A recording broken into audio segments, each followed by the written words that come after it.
Broward County, it's just like Miami. It's tough, it's hard. You got the hoods, you got poverty, you got drugs, you got a lot of stuff you're facing. So if you can fight through that, you can get in the gym and fight in the ring and be disciplined and make something of yourself. So,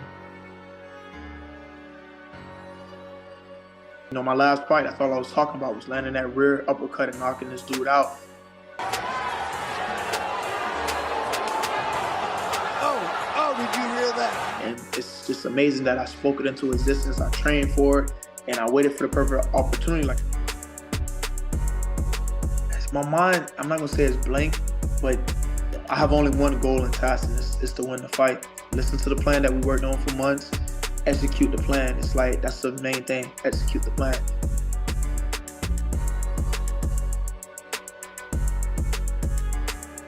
Anybody wants to go after I beat Kai in some second, they have to come through me. So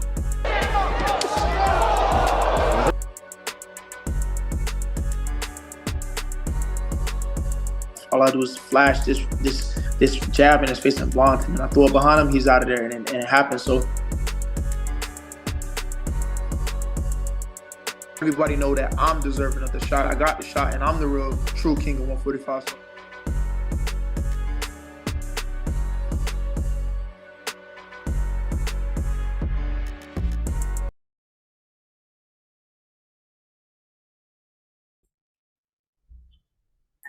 Yo guys, what's going on? It's Joseph from the Heretic Chronicles, and today I'm joined with the #2 ranked featherweight in the world. He fights for BKFC, and he has a title fight coming up December 2nd in Utah against Kai Stewart for the featherweight title. Man, before we get any further, introduce yourself and tell everybody who you are. I'm Howard H.D. Davis. I'm the #2 featherweight in the world for BKFC. I'm fighting December 2nd for the 145 title against Kai Stewart. I'm 5-1-1 overall, but you can't say 6-1-1 because I had a bare knuckle fight off promotion, so I don't think they count that one. But yeah, I got a boxing match, so I'm really 7-1-1. I had a draw with a ex-UFC top contender, Jimmy Rivera, and I had a doctor stoppage against this dude named Louis Lopez, which a lot of people felt, and I feel, and the chairman of BKFC feel, it was an early stoppage because it was just one cut, and I was winning the round, really fought one round. So that's how I only got my only loss. Yeah, man, I was there live watching you against Jimmy Rivera. We'll jump into that later on, man, but bring everybody up to speed. Like, where are you from, and how was your childhood? I'm from Broward County, Florida, born and raised. My childhood was it was rough, man. I didn't have a dad.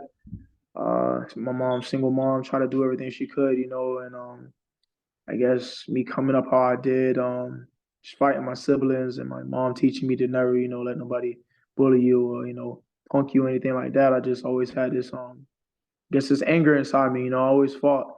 I wasn't always the biggest dude. I always wasn't tall. I always didn't have tattoos and shit like that. I was a skinny, light skinned, kid. And yeah, people used to mess with me. So I used to always, want to say, don't let nobody hit you first, punk you. So I used to be that person that I'm always fighting. I'm always mad. I'm always doing stuff like that. So I've been a fighter from the beginning, and it came full circle when I got my opportunity to finally get to a boxing gym and boxing amateurs, and then obviously now I'm a professional boxer and bare knuckle fighter. So it all came full circle because I loved football. Football was my first love and stuff like that. But that door got closed because I fought so much in high school when the year I needed to play football, my junior year, which is like the most important year that you can play.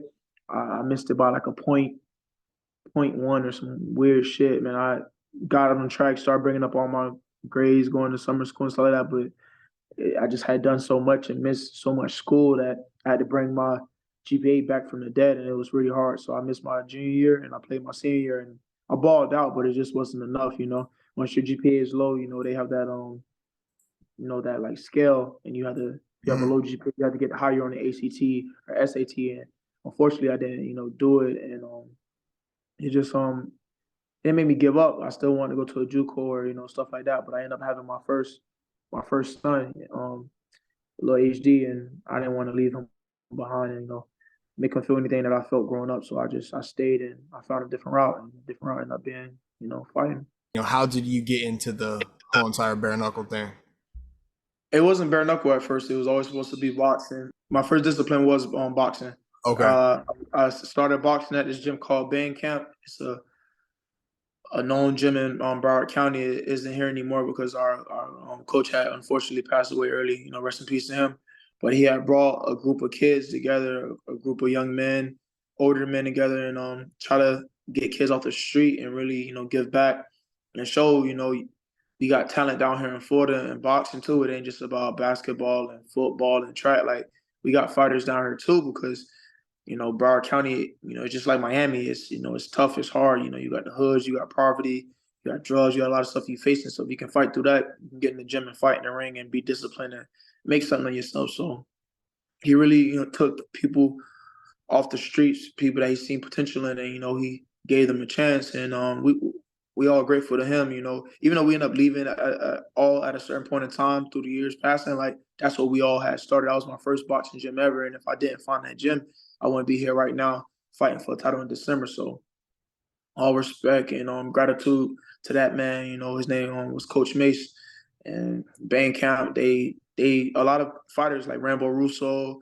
Wanye Reed, a lot of people that's in the bare knuckle, Bryce Henry, Baba Yaga. We all started at the same boxing camp, which is crazy. Wow. Yeah, that's fire. Yeah. All right, man. So you fought amateur boxing?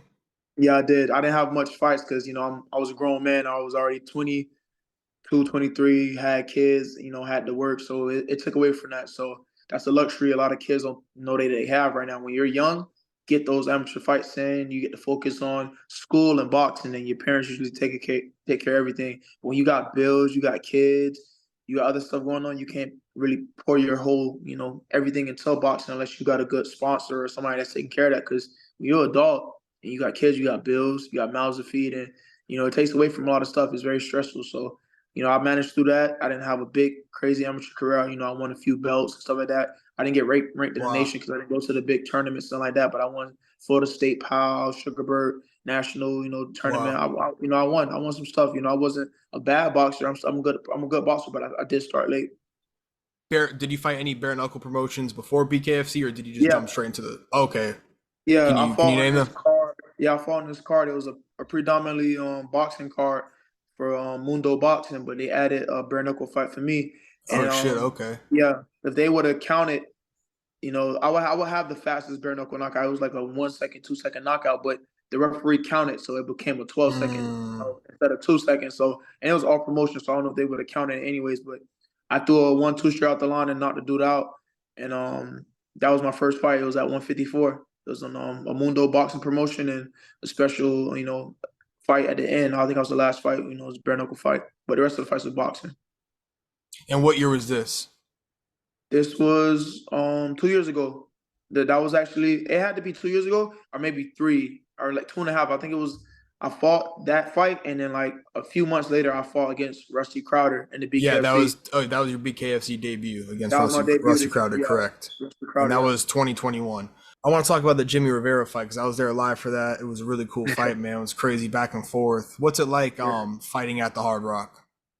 It's pretty dope. I didn't like it at first because my record was bad there because I had the draw with Jimmy. And a lot of people don't know, I hate telling the story, but like, I don't know if Jimmy knew, but he knew afterwards. And, a lot of people higher ups knew, but like I fought hurt with a hand that I wasn't supposed to fight with. My hand was tore up, tendons, ligaments and stuff like that. I got advised by the doctor who did the MRI to, not fight, but I already signed the contract. My coach at the time told me it was a big opportunity. If I go and beat this guy, knock him out, it can change my life. So I went, in a leap of faith, went through it, even though my hand was mashed up during the fight. And if you see my hand after the fight, it looked like a damn snow mitten. That shit was so big, bro. You couldn't see my knuckles and hands. Was just my fingers was fat like sausages. It was just bad. So I don't know if that made the surgery more of a major surgery or what, but it took me out for 6 months. And I was the first surgery I had on my hand. And then I came back and fought Louis. And it wasn't so much in my hand, but just in my my mindset when I went into that fight. Just mad at a lot of shit, depressed about a lot of shit, trying to survive, with not so much money for 6 months, got kids, bills. So it was tough. I rushed back fighting whoever, didn't care who it was, even though he was coming off a win. And then the cut shit happened. So the Hard Rock, it made me not like the Hard Rock because I fought Jimmy to a draw, which I Mm. felt like I kind of edged it, but he did have good clinch work, so the clinch work was probably in his favor because he's a shorter dude and he was bigger. Yeah, So I fought in the UFC. He's got that wrestling base. exactly, So and then like he actually threw some good punches that he landed and hit me with that I wasn't expecting, and I wasn't so much trying to box him from the outside like I do now. I was really inside, just trying to fight him because I was trying to land that right hand, and I did to an extent, and I dropped him. But it was a weird fight because I haven't never fought somebody that short and that experienced. One thing about it, people sleep on him. A lot of dudes in the top 5 won't beat him. The person I'm fighting for the belt, I don't think he will beat him. Like Jimmy Rivera had good power and he had head movement, but I'm just a different dude. I took his best shot. I wrestled him in the clinch, even though we weighed in at 140. I ran at 144. He weighed in at 146 on the head, barely made weight, and then probably jumped. I think we weighed it back in. He jumped to like fucking 180, bro. He just threw on like 40 fucking pounds. So he was heavy as fuck and he was wide. So trying to fucking wrestle him and get around certain shit, he at one point in time he picked me up like a fucking baby. So it was like it was hard. The clinch work and the inside work definitely worked to his advantage because in UFC, they throw they kept saying I don't know if it was his wife or just a woman in his corner, but he kept saying over and under, like, and that's what he was doing. He was throwing his punches from like under and then over top, and I'm tall, so I'm still was landing. You know what yeah. I'm saying? So he definitely had a good plan. His coach, they came up with a good plan, and it was a hell of a fight. I mean, I may feel like I edged it, or I was cool with the call. You know what I'm saying? Because I fought hurt. That was the best I could do. I could have easily quit in the middle of the fight. I landed an uppercut solid on his chin, Mm. and a shot went through my arm, and I just dropped it. But I couldn't show that I was hurt because they would have checked my fucking hand. They would have stopped the fight, and that would have been a loss. So if that would happen, I probably wouldn't be where I'm at right now. So I bit down, and I just went through it, man. And it sucks that that's what happened, and it's not an excuse because it's the truth. I have the X-rays, the MRIs, everything from the dates previous to the fight, and I got Jimmy respect. I wouldn't even try to discredit him because he fought a hell of a fight. His team came up with a great game plan, and unfortunately for me, I didn't stick to my game plan. I was supposed to stay long, and and I was trying to go in and knock him out. So speaking of uppercuts, right? I know you recently had hand surgery. What fight? That same uppercut you landed in the Jimmy Rivera fight, was this? Yes. Excuse me, the same hand that you broke in like, what was it? One fight ago? Two fights ago? My last fight, that Okay. fucking uppercut, man. But Okay. it's like Yeah. the Jimmy shit was different. I landed my shit good on Jimmy. That's why my hand was already fucked up, so it didn't matter. But the Jimmy fight, my hand was fucked up with muscles and tendons and ligaments. This fight that just happened, an actual bone broke clean because I threw an uppercut so fast with so much force, and him trying to dodge it because I put a jab in front of his eye to blind him. He ducked his head and like ran right into it. So his impact coming down with his force and me coming up with so much force, the bone in my hand couldn't take it. It was just a freak accident. It wasn't like it was a bad punch or anything like that. It just like it hit him in, like, people understand this part of your face, like the eye socket and certain shit like that. It's like in your forehead is like the hardest spots in your face. The soft parts is like your nose and your mouth. But when you get around the eyes and shit, that shit's really hard. So I hit him right in his fucking eye, and that shit it broke on impact, and I didn't know it hurt. But I had to walk it off. Even if I had to fight it still, I would have fought. But right after the fight, I knew something was wrong because it was something was sticking up, like a little bone or something. I didn't know if it was a bone, but I'm touching it, and every time I clench my fist, it got really big, and I'm like, that's weird. So I went back to the doctor. He didn't say it was broken or anything. He was like, put ice on it. I'm like, whatever. All right. I went to my friend's viewing the next day and then the funeral the next day, and I didn't go get it checked. So I was walking around with a whole broken fucking bone sticking out of my hand for like 3 days. And I finally went to the hospital, and the doctor seen it. They like, yo, what the fuck? They like, bro, your shit's broke. They like, what were you doing? I said, I don't know. Yeah, it hurt when I was sleeping and little movements. It definitely was sharp pains, but I didn't know it was broke because early on in high school, I broke my hand, but it was like a hairline fracture. So it was kind of the same pain, and it felt kind of weird. I was like, maybe my hand is broken. And I went, and before they even took a fucking x-ray, bro, the dude looked at it and said, yo, that shit's broken. I said, bro, please don't say that. Even before the title fight announced, I was like telling him, like, I got a potential title fight coming up. Don't say that. And he went to the x-ray, that shit was snapped in half. Gone. And this was like your middle finger? No, right. The finger next to my pinky. Okay, like your ring finger, basically. Okay. Yeah, my ring finger on my right hand. All right. So after December 2nd, and you win the 145-pound strap, what's your plans after that? I honestly, I got a hit list. I have all respect to the person I'm about to name because we've been talking for the longest, and I feel like he's deserving of the title shot. He could have got the title shot before me because we fought tough opposition. We the best in 145. Brandon Allen, it'll be nothing but respect to share the ring with him and fight him. And of course, before him, I wanted to fight Louis Lopez so I can get my I don't want to say revenge, but I wanted to show him what a real knockout is. And like, because he was gloating and running around saying that he beat me with a jab, and that wasn't even a punch that cut my eye, like, but just whatever, like, it just people say a lot of shit, and he was humble, try to be humble at the fight, like, oh, you hit like a heavyweight, this and third, but he didn't even know, like, I'm fresh off of surgery. I've been out half a year. That's my first professional layoff. Like, I wasn't even at my best, not even fucking close physically or mentally. Like, I ain't even strength and condition for that whole camp. So it was easy to make weight because there was a lot of shit going on with money, all type of shit. So I just want to show him that that shit was fluke and show everybody in the world that know it was fluke, that it was fluke. So shut him up. So is, first it was Louis, then Brandon, but Brandon's more deserving of it, honestly. Louis already fought for the title and lost to Kai. So it's really Brandon, Louis, and then El Gallo. El Gallo's definitely in the conversation now because, we not cool. Regardless if people want to call it beef, whatever, I don't respect what he did. He's been, saying he's the king of 145. People been saying he's the king of 145. Everybody been talking and chatting, but everybody know that I'm deserving of the shot. I got the shot, and I'm the real, true king of 145. So if anybody wants the belt, he wants the belt.